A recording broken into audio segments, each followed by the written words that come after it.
وعلى آله وصحبه أجمعين أما بعد أعوذ بالله من الشيطان الرجيم بسم الله الرحمن الرحيم إن الدين عند الله الإسلام آمنت بالله صدق الله مولانا العظيم وصدق رسوله النبي الأمين الكريم الرؤوف الرحيم برادران محترم آغاز گفتگو سے قبل کمال عقیدت اور جذبہ احترام کے ساتھ آئیے ہم اور آپ مل کر حضور نبی اکرم نور مجسم سید عالم فخر آدم و بنی آدم جناب محمد عربی ارواح الفدا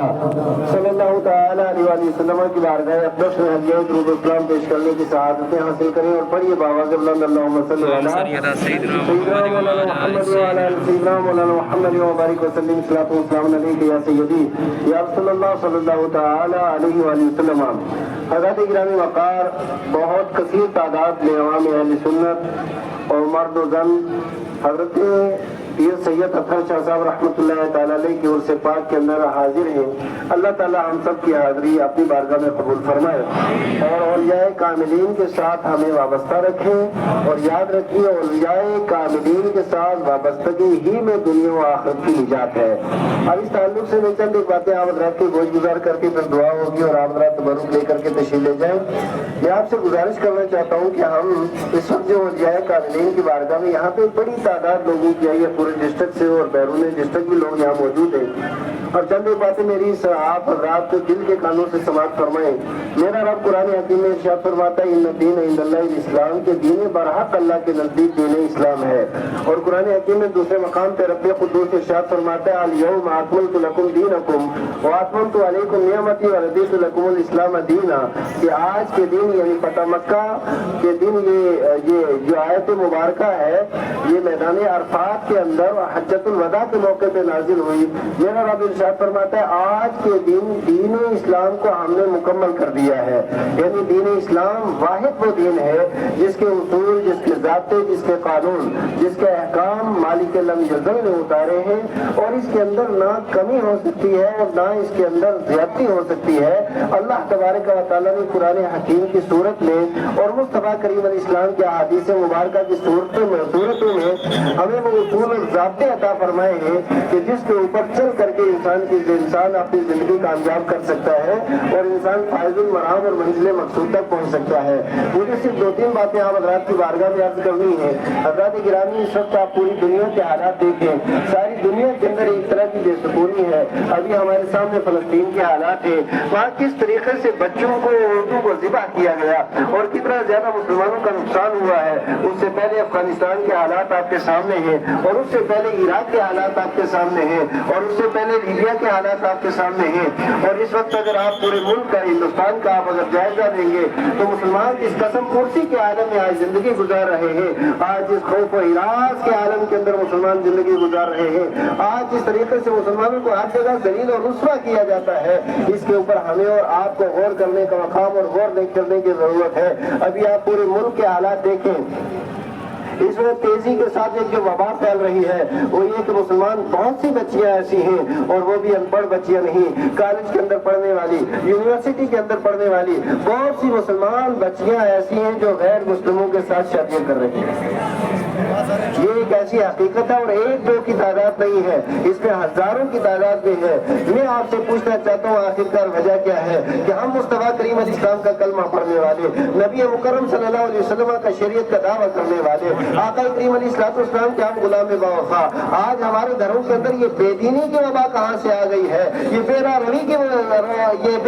کا سسٹم اور سلسلہ کہاں سے آ گیا ہے؟ آج کیا ہو گیا ہے کہ آج ہمارے حالات و واقعات اس حد تک پہنچ چکے ہیں کہ ارتداد ہمارے گھروں کے اندر دستک دے رہی ہے، اور ارتداد ہمارے معاشرے سماج اور سوسائٹی کے اندر داخل ہو چکی ہے۔ میرے پیارے اسلامی بھائیوں، ایک طرف ہمارے بہت سے مسلمان وہ ہیں جو اپنا دین چھوڑ رہے ہیں اور دین بیچ رہے ہیں، اور دوسری طرف ہمارے جو نوجوان ہیں ان کے حالات و واقعات آپ دیکھیں۔ آج ہمارے بہت سی یونیورسٹیاں، بہت سی کالج اور ہمارے معاشرے اور سماج کی بہت سی جگہ ایسے ہیں جو منشیات کا اڈا بن چکی ہیں، ہمارے وہ نوجوان جو بہت سے پنجاب اور ہریانہ کی یونیورسٹیوں کے اندر گئے ڈاکٹر اور انجینئر بننے کے لیے، لیکن ان کے لاشیں واپس آئے اور نماز جنازہ ہم نے ادا کی ہے۔ میں آپ سے پوچھنا چاہتا ہوں، ایک طرف نشیات کا سیلاب آ رہا ہے، ایک طرف ارتداد کا سیلاب آ رہا ہے، اور ایک طرف بد مذہبی اور بے دینی ہمارے گھروں کے اوپر دستک دے رہی ہے۔ اللہ کا واسطہ ضرورت اس بات کی ہے کہ آج مسلمان اپنے سیاسی اختلافات چھوڑ کر کے، سماجی اختلافات چھوڑ کر کے، چھوٹے چھوٹے بنوں اور زمینوں اور دکانوں کا اختلاف چھوڑ کر کے،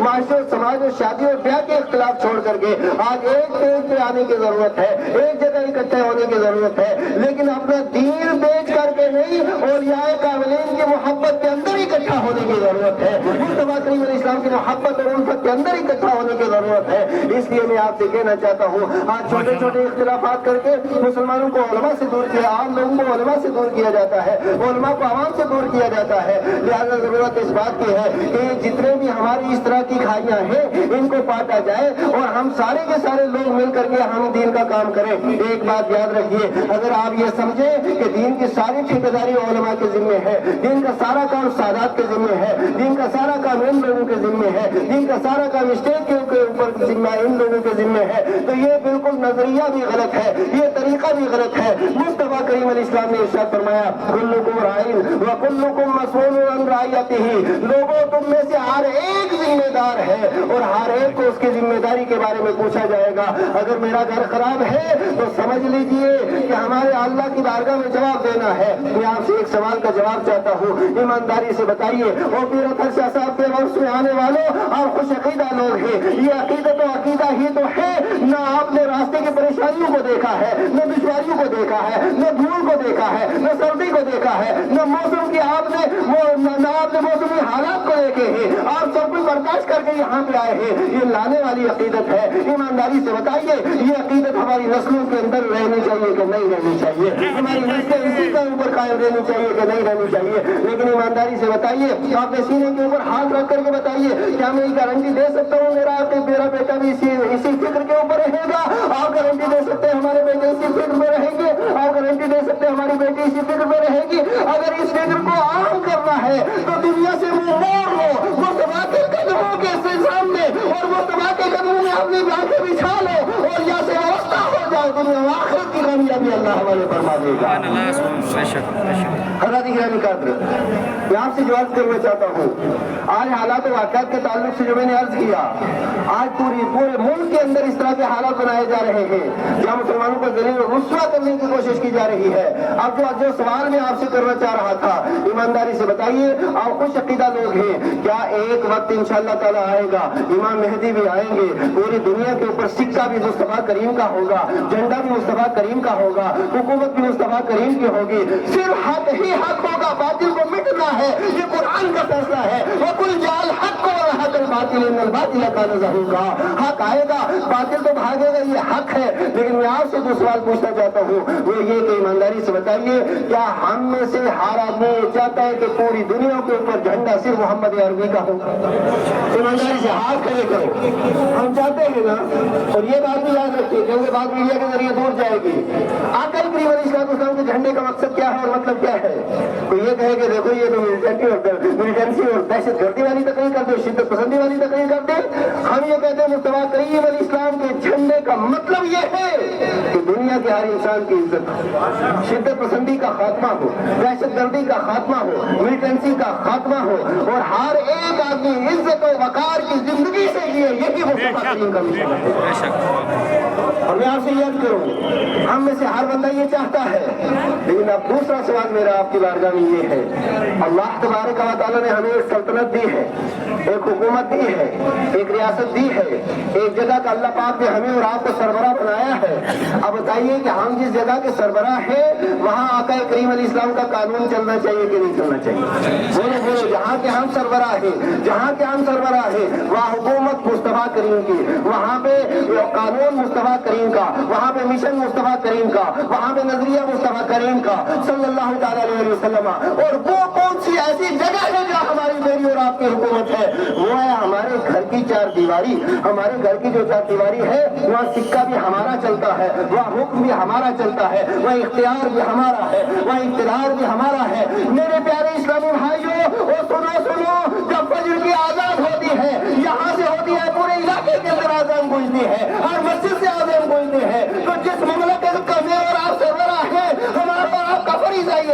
کہ ہم خود بھی اٹھیں، اپنی اولاد کو اٹھائیں، بیٹی کو اٹھائیں، بیٹے کو اٹھائیں، بیوی کو اٹھائیں، بچوں کو اٹھائیں اور انہیں کہہ دیں نہیں۔ میرا رب فرماتا ہے یا ایھا الذین آمنوا قوا انفسکم واہلکم نارا، اے ایمان والو خود بھی بچو اور اپنی اولاد کو بھی بچاؤ، گھر والوں کو بچاؤ۔ اگر صبح صبح اذان کی آواز سن کر کے ہمارے گھر کی لائٹیں جل جاتی ہیں، وضو ہوتا ہے، سارے لوگ جب اپنے سر سجدے میں رکھ دیتے ہیں، خدا کی رحمت ہوئے گلے لگا لیتے حضرات گرامی، ہمیں اپنے گھروں کے اندر نماز کا اہتمام کرنا ہے اور پھر اپنے بچوں کو ہمیں مسجد کے اندر پہنچانا ہے۔ یاد رکھیے، یہ آپ سے عرض کرنا چاہتا ہوں، اللہ کی عزت کی قسم، ہمارے معاشرے سماج کو اگر کوئی چیز آج بھی درست کر سکتی ہے تو وہ کوئی یونیورسٹی نہیں، وہ کوئی کالج نہیں، وہ کوئی تنظیم نہیں، وہ کوئی تحریک نہیں، وہ کوئی حکومت نہیں، وہ کوئی سیادت نہیں، وہ کوئی قیادت نہیں۔ صرف ایک مقام ایسا ہے جہاں سے ہماری اصلاح ہو سکتی ہے اور وہ کوئی اور جگہ نہیں، وہ اللہ کا گھر ہے جسے مسجد کہا جاتا ہے۔ یہ مسجد وہ جگہ ہے، یاد رکھیے، الصحبۃ مؤثرۃ، سنگت اور صحبت اور مجلس اس کا بڑا اثر ہوتا ہے۔ آپ ایک دکان پہ جا کر کے بیٹھ چیز دی جائے، اگر وہ نائی کی دکان ہے چند دن آدمی بیٹھا رہے اسے بال کاٹتا آ جائے گا، اگر وہ موچی کی دکان ہے چند دن وہاں بیٹھے گا اسے تھوڑا تھوڑا ٹانکا لگانا آ جائے گا، اگر وہ کسی مستری کی دکان ہے تو اسے رندا چلانا آ جائے گا۔ اور یعنی کسی بھی آپ کاریگر کے پاس بیٹھے کچھ عرصے بعد ایمانداری سے بتائیے اس کے پیشے سے کچھ آدمی واقف ہو جاتا ہے کہ نہیں ہو جاتا؟ وجہ کیا ہے؟ الصحبۃ مؤثرہ، یہ صحبت اثر انداز ہوتی ہے۔ میرے پیارے اسلامی بھائیوں، اب دیکھیے کہ جو اللہ کا گھر ہے جس مسجد میں ہم اور آپ بیٹھے ہیں، یہ دنیا کا واحد گھر ایسا ہے کہ آپ لال قلعے کی طرف چلے جائیے، تاج محل کی طرف چلے جائیے، دنیا کا ایسا کوئی مقام جو سونے اور چاندی کا تعمیر کرتا ہو اس کی طرف چلے جائیے، کوئی ثواب نہیں ملے گا۔ لیکن مسجد کی طرف جو بتا ایک قدم چلے گا اللہ 10 نیکیاں عطا فرمائے گا، 10 دنوں کو معاف فرمائے گا، 10 درجے اللہ مجھے فرمائے گا۔ اب دنیا کا واحد مقام ایسا ہے کہ جس طرف چلنے سے بندے کو نیکیاں ملتی ہیں۔ اور پھر یاد رکھو، جس میں بندہ مومن مسجد کے پاس آ جاتا ہے، اب دیکھیے، اب اس بات پہ میں اپنی تقریر بھی ختم کروں گا، ایک بات میری یاد رکھیں، جب مسجد کے پاس بندہ آ جاتا ہے تو آپ سنیں، جو بھی عزت والا آدمی ہوتا ہے نا وہ عزت والے کی عزت کرتا ہے، عزت والا عزت والے کی، زور سے عزت والا عزت والے کی۔ لیکن ایک آدمی نے اگر کمینے پن کے اندر پی ایچ ڈی کی ہو اور ڈاکٹریٹ کی ڈگری حاصل کی ہو کمینے پن کے اندر، اس کو تو نہیں کسی کی عزت کا، لیکن جس کو خود اللہ نے عزت دی ہے وہ ہر عزت والے کی عزت کرے گا۔ اور میرا رب فرماتا ہے وَلِلَّهِ الْعِزَّةُ وَلِرَسُولِهِ وَلِلْمُؤْمِنِينَ، میرا اللہ بھی عزت والا، اس کے رسول بھی عزت والے، اور اللہ رسول کے کلمے پڑھنے والے سارے مسلمانوں کو اللہ نے عزت والا بنایا ہے۔ سارے مسلمان